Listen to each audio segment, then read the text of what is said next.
Anggota polisi dari unit Vice Control Polres Jakarta Barat menggerebek tempat judi online di sebuah apartemen di kawasan Jakarta Utara. Petugas berhasil masuk ke dalam kamar apartemen dan langsung menginterogasi seorang pelaku. Pelaku diduga sebagai pengendali permainan judi online. Polisi juga mendapati salah satu kamar yang tengah dioperasikan untuk judi online. Usai ditemukan bukti kuat, polisi kemudian memborgol kedua tangan pelaku dan melakukan penggeledahan di sejumlah ruangan lain. Dari kamar apartemen ini, petugas mengamankan sejumlah barang bukti berupa alat-alat elektronik yang digunakan untuk mengendalikan judi online. Untuk kepentingan pemeriksaan dan penyelidikan, pelaku bersama barang bukti dibawa ke Polres Jakarta Barat. Dari Jakarta, Miftahul Gani, iNews melaporkan.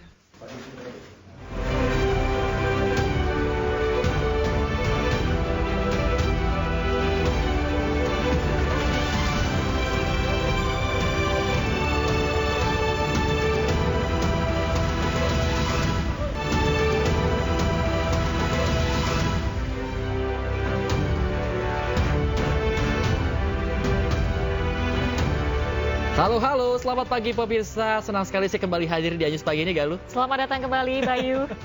Ya, pemirsa, dan iNews Pagi pun kembali hadir untuk melengkapi informasi Anda pagi hari ini. Selain 3 berita utama tadi, sejumlah informasi menarik lainnya juga telah kami siapkan untuk Anda. Bersama saya, Galuh Pandu. Dan saya, Bayu Pradana. Pemirsa, inilah iNews Pagi selengkapnya. Seorang pria di Makassar, Sulawesi Selatan membobol sebuah konter HP dengan menjebol plafon di lantai 2 toko. Pelaku mencuri 7 unit handphone serta uang tunai di brankas nilai 29 juta rupiah.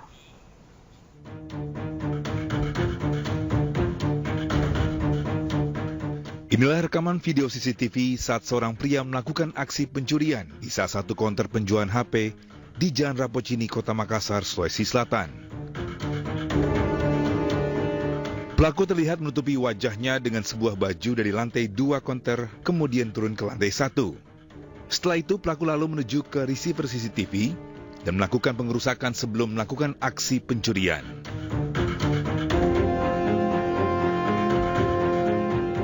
Pasca kejadian ini, pihak Polrestabes Makassar bersama Polsek Rapocini telah menerima laporan dari korban. Polisi yang tiba di lokasi langsung melakukan olah TKP dan mendapat sebuah plafon di lantai 2 telah dijebol oleh pelaku dan berhasil masuk ke dalam konter HP.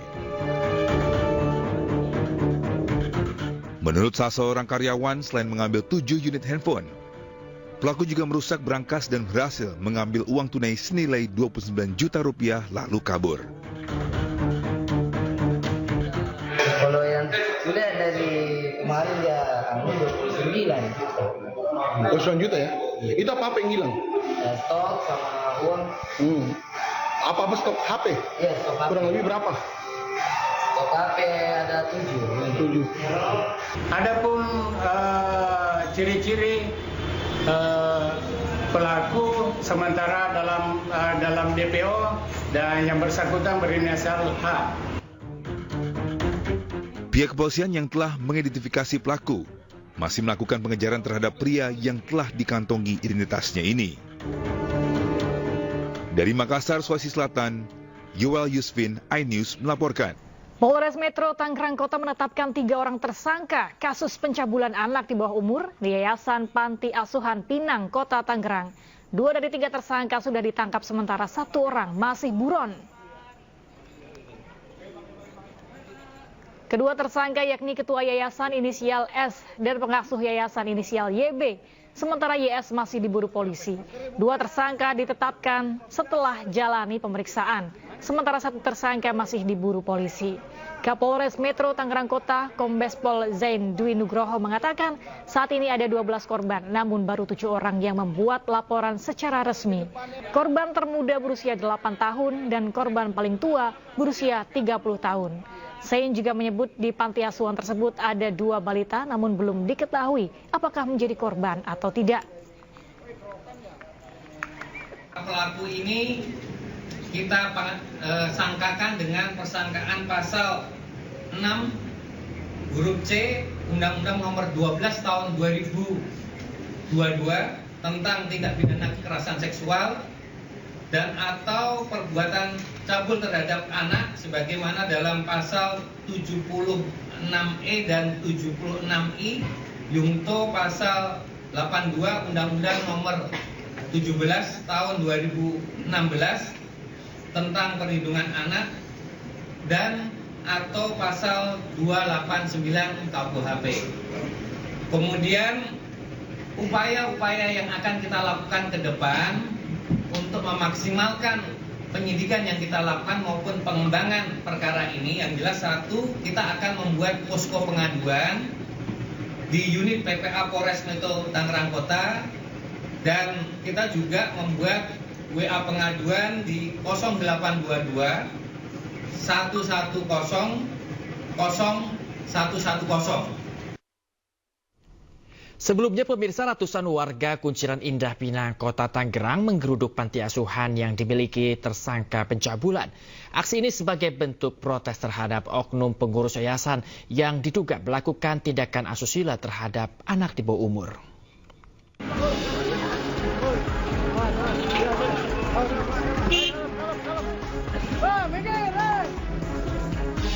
Warga Kunciran Indah Pinang, Kota Tangerang berbondong-bondong mendatangi Yayasan Panti Asuhan Darussalam An-Nur.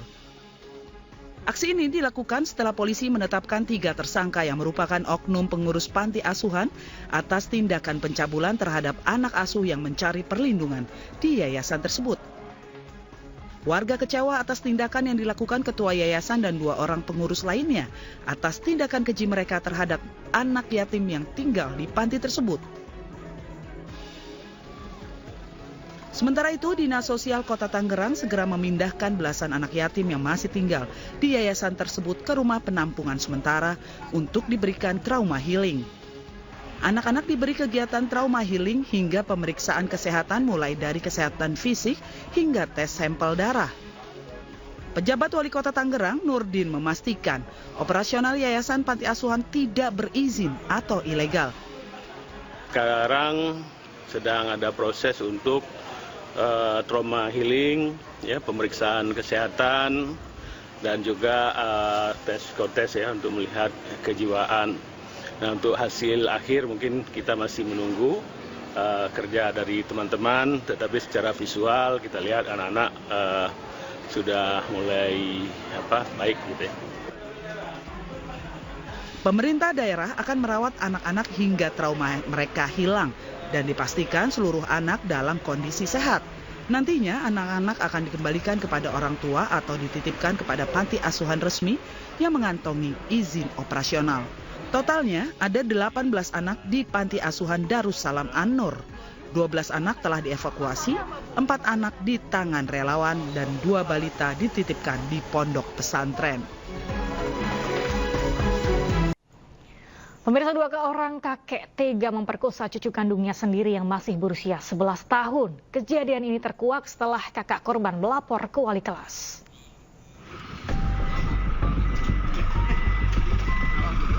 Tim Reskrim Polsek Cililin dan Polres Cimahi menangkap 2 pria lansia yang merupakan pelaku pemerkosaan.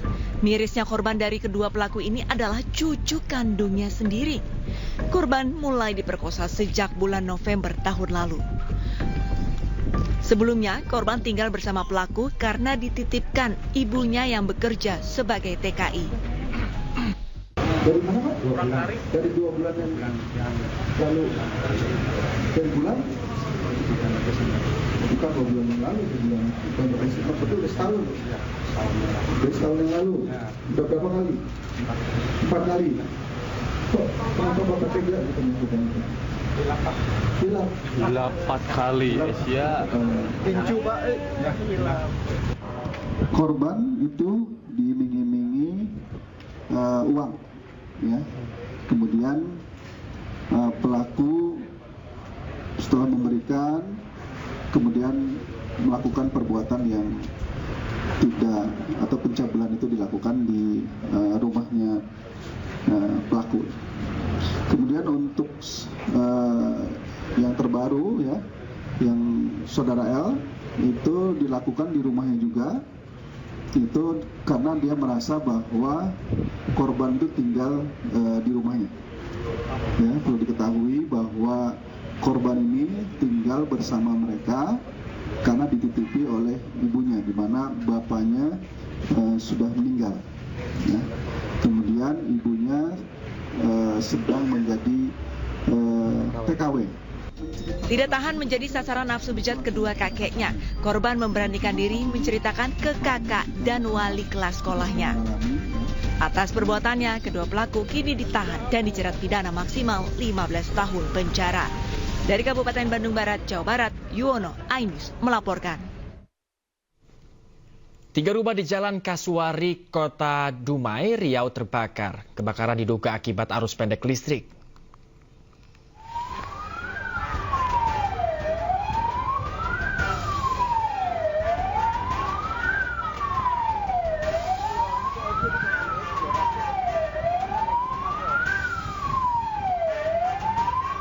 Kebakaran yang menghanguskan 3 unit rumah di kawasan Jalan Kasuari, Kota Dumai, Riau membuat kaget warga sekitar. Pasalnya, api yang diduga muncul akibat hubungan pendek arus listrik tiba-tiba membesar dari salah satu rumah. Lokasi yang berada di tengah permukiman padat penduduk dan material rumah yang terbuat dari kayu membuat api cepat merambat. 2 unit mobil pemadam yang diterjunkan ke lokasi berusaha melokalisir api agar tidak menjalar ke rumah lainnya. Api dapat padam setelah kawasan tersebut diguyur hujan. Tidak ada korban jiwa dalam peristiwa ini, sementara kerugian ditaksir mencapai ratusan juta rupiah. Polisi pun kini masih menyelidiki terkait penyebab kebakaran. Dari Dumai, Riau, Dedi Iswandi, iNews melaporkan. Sepekan pencarian, tim SAR gabungan belum berhasil menemukan pendaki asal Jakarta yang terjatuh di Gunung Rinjani. Proses pencarian diperpanjang hingga 3 hari ke depan dengan mengerahkan drone dan personil SAR.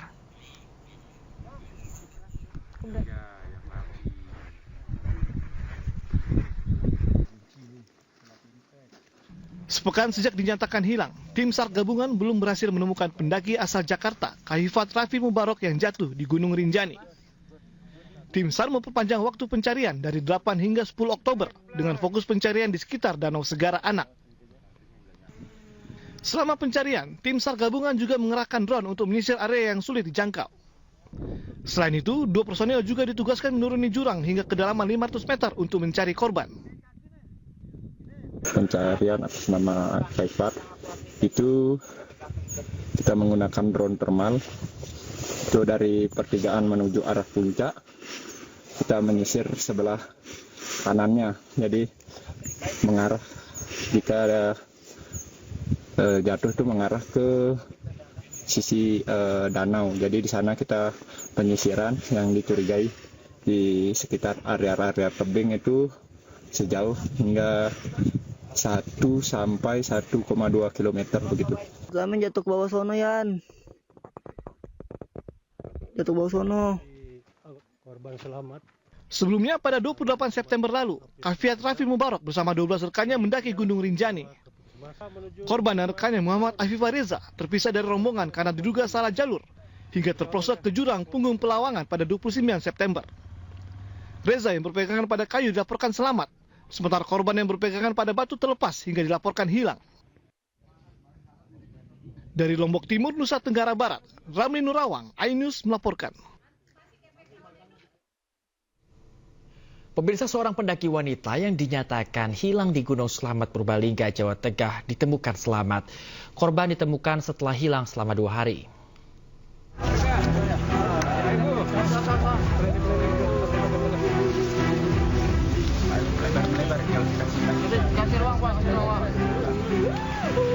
Tangis haru keluarga pecah usai tim SAR gabungan dibantu Polri, TNI, dan warga Dukuh Bambangan, Desa Karangreja, Purbalingga, Jawa Tengah berhasil mengevakuasi Naomi Daviola, pendaki asal kota Semarang yang sempat dinyatakan hilang selama 2 hari di Gunung Slamet.